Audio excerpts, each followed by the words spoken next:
መቸም መኪናና ልዕሊ ዓቐን ነዳዲ ተመሊና ናቱ ሰዓቤና ኣለዎ እስከ ዝሐውና ገለ ክብለና ብሓንሳብ ጽነ ኢልና ንስማዕ እዩ መኪናና ነዳዲ ክሳብ ኣፋ ተመሊና ወይ ካብ ዓቐን ንላዕሊ ተመሊና እንታይ ሽግር የምጽእ ንዝብል ሕቶ ማለት እዩ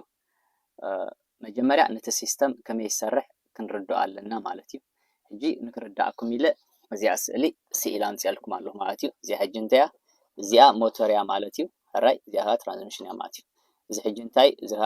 ፊል ታንክ ማለት እዩ እዚኣ ፊል ታንክ እዚኣ ሕጂ ክሳብ ኣፋ መሊእና ዘለና ነዳዲኣ ማለት እዩ እዚኣ በቲ ዝግብኦ ነዳዲ ክሳብ ኣፋ ዘይመልአት ማለት እዩ ሕጂ ከረዳእኩም እቲ ፀገም ኣበይ ዝብገስ ወይ ከዓ ኣበይ ዝመጽእ ክሳብ ኣፉ እንድሕር መሊእናዮ ፀገም ከመይ እንድሕር ኢልኩም ሕጂ ከረዳእኩም እየ ማለት እዩ እዚኣ ሕጂ ፊል ፓምፕ እያ እዚኣ ፊል ፓምፕ ማለት ነዳዲ ስሒባ በዚ ላይን መስመር ገይራ ናብ ሞተር ተብጽሕ ፊል ፓምፕ እያ ማለት እዚኣ ፓምፕ እያ ማለት ጨንጓዒት ማለት እዩ ሕጂ እዚ ፍሎው ኤፍ ዘላታ እዚኣ ፍሎው ማለት እዩ ነዳዲ ፍሎው በዚ ገይሩ ይመጽእ ኣብዚ ሕጂ ዝነሃለ ሓደ ዘብ ዝመስል ዘሎ ኢንጀክተር ማለት እዩ ነዳዲ ሕጂ ኣብዚ ምስ በጽሐ እዚ ኢንጀክተር ናብቲ ሞተር ታይገብሮ ማለት እዩ ይጭንጓዕ እሞ ይቃጸል ኣብዚ ማለት እዩ ሕጂ ኣብዚ ዝተረፈ ነዳዲ ኣሎ ኣብዚ ዝተረፈ ነዳዲ እዚኣ ኣር ዘላ ሪተርን ላይን ማለት እዩ ነዳዲ ፊል ሪተርን ላይን ማለት እዩ እቲ ነዳዲ ናብ ዝተመሊሱ እንዳ ብነፃ ወይ ከዓ ፍሪሊ ናብዚ እንድሕር ክፈስስ ዘይክኢሉ ኣብዚ እንታይ ይገብር ማለት እዩ ነዳዲ ናይ ምጭንናቕ የምጽእ ማለት እዩ ስለምንታይ በዚ ኣየስተንፍስን ዘሎ እቲ ነዳዲ ማለት እዩ በዚ ኣብዚ ዝተረፈ ነዳዲ በዚ ገይሩ ከይዱ ኣብዚ ተቃጺሉ እቲ ዝተረፈ ነዳዲ በዚ ነፃ ኮይኑ ክፈስስ ክምለስ ናብዚ እንድሕር ዘይክኢሉ ኣብዚ ምጭንናቕ ይመጽእ ኣብዚ ምጭንናቕ እንድሕር መጺኻ እንታይ ይኸውን ማለት እዩ ብብዝሒ ነዳዲ ኣሎ ኢሉ ሽዑ እንታይ ይገብር ማለት እዩ መልእኽቲ ናበይ ይመሓላለፍ ማለት እዩ ናብቲ ኢሲኤም ዝበሃል ኮምፒውተር ናይቲ ወይ ከዓ ብሬን ናይቲ መኪና ይመሓላለፍ መልእኽቲ ማለት እዩ ኣብዚ ሕጂ ሰንሰራት ኣለዉ ብዙሓት ኣብዚ ናይ ፊል ሬል ኣሎ ኣብዚ ሰንሰር ኣሎ ናይ ፊል ፕሬሸር ሰንሰራት ኣሎ እቲኦም ኤሌክትሮኒክ ሕጂ እንታይ ማለት እዩ እሱ ስርሖም ነዚ ነዳዲ ምቁፅጻር ማለት እዩ ሕራይ እንተዊሒዱ ወይ ከዓ እንተበዚሑ ሕጂ ይበዝሕ ኣሎ ነዳዲ ማለት እዩ ይበዝሕ ስለ ዘሎ ሕጂ መልእኽቲ እቲ ሰንሰር ናበይ ይሰድድ ማለት እዩ ናብቲ ናይቲ መኪና ኮምፒውተር መልእኽቲ ይሰድድ ማለት እዩ ድሓር እንታይ ይመጽእ ቼክ ኢንጂን ይውልዕ ማለት እዩ እቲ ሓደ ከዓ ትጠቕሙ ከዓ እቲ ሓደ ከዓ ክሳብ ኣፉ እንድሕር መሊእናዮ ከዓ ኣብ ስሪእዎ ዘለኹም ቦታ ስለ ዘይብሉ እዚ ነዳዲ እዚ እንታይ ይኸውን እታ መኪና ክትከይድ ኮላ ሓፍ ጎፅ ክትብል ኮላ ተረዲእኩም ኣሎ ኣብዚ እዚ ነዳዲ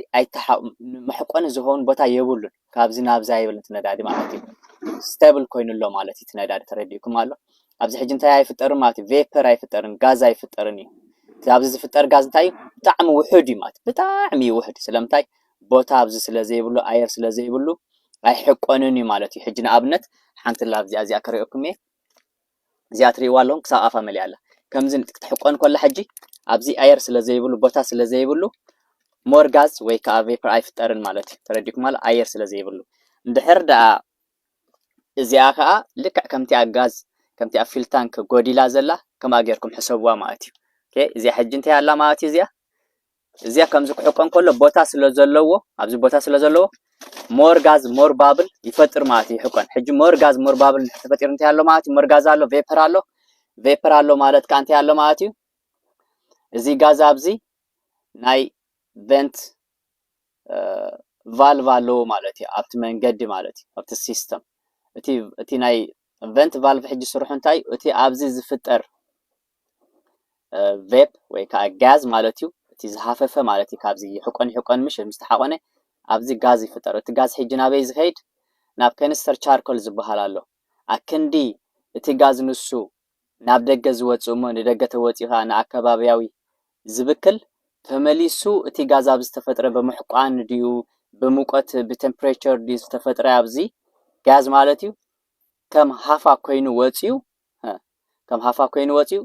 ናይ ከንስተር ቻርኮል ትበሃል ኣላ ነቲ ሃፋ ወይ ከዓ ነቲ ቬፐር ኣብኡ ስቶር ጌራ እኩል ቴምፕሬቸር ወይ ከዓ ሙቀት ወይ ከዓ ፕሬሸርን ምስ ረኸበ ቫልቭ ኣሎ ቬንት ቫልቭ ኣሎ በቲ ቬንት ቫልቭ ገይሩ ናበይ ሄድ ማለት እዩ ተመሊሱ ናብ ሞተር ይቃፀል ማለት እዩ ናብ ሞተር ይቃፀል ኣብ ሞተር ሽዑ ተቃፂሉ ከዓ ከም ትኪ ኮይኑ ይወፅእ ማለት እዩ ሕጂ እቲ ጉድኣቱ እንታይ ማለት እዩ ድሕር ደኣ ፍርቂ ሃልያ ወይ ከዓ ድሕር ደኣ ጎደሎ ፊል ታንክ ከዓ ኮይኑ ኣብዚ ስፔስ ዘሎ ኣብዚ ቦታ እዚ ብብዝሒ እንታይ ይፍጠር ማለት እዩ ብብዝሒ ቬፐር ይፍጠር ማለት እዩ ብብዝሒ ጋዝ ይፍጠር ማለት እዩ ዝሃፍፍ ማለት እዩ ኣብዚ ግን ብብዝሒ እንታይ የለን ብብዝሒ ጋዝ ኣይፍጠርን ስለምንታይ ክሳብ ኣፋ መሊኣ ስለ ዘላ ስፔስ የብሉን ማለት እዩ ንክሕቀን እቲ ጋዛት ማለት እዩ ሶ እዚ መስል ማለት እዩ እሞ መወዳእታ እንታይ ኣየናይ ይሓይሽ ንዝብል ሕቶ ኩሉ ግዜ እቲ ውሕስ ዝኾነ ማለት እዩ በቲ ናይቲ መኪና ማኒፋክቸር ወይ ከዓ ኢንጂነሪንግ ዝተሰርሐ ንኩሉ ካልኩሌት ገይሮም እቲ ዘለዎ ሳዕብየን ስለ ዝሰርሕዎ በቲ ግቡእ ክምላእ ይምረፅ ማለት እዩ እዛ ሓውና ክብለና ፀንሐ ኣገዳሲት ሓበሬታ ስለ ዝኾነት ሒዝያ መፅአ ብጣዕሚ ኣገዳሲት እያ ፈሎ ክትብሎ ትኽእሉ ኢኹም ኣብዚኣ ናቱ ኣትኹም ማለት እዩ ያ ልዕሊ ዓቐን እንተ መሊእኻያ መኪናኻ ምክንያቱ መኪናኻ ትሕብረካ እንዳመላእኻ ከለኻ እንተ መሊኣ ፉል ኮይና ቃዕ ትብል እያ ማለት እዩ ስለዚ ቃዕ ምስ ትሕሪኡ ዝኾነ ክትመልእ የብልካን ካብኡ ላዕሊ ክትመልእ የብልካን ካብኡ ላዕሊ እኳ ክትመልእ ትኽእል እያ ግን ከምዚ ክብለና ፀንሐ ማለት እዩ ፅቡቅ ሓበሬታ እዩ ብጣዕሚ ንፎ ዋላ ተገላለፁ እያ ኣዝዩ ደስ ብለካ ማለት እዩ ፈሎ ጎሮ ሰዓብዎ ቀፃሊ ከምፃልኩም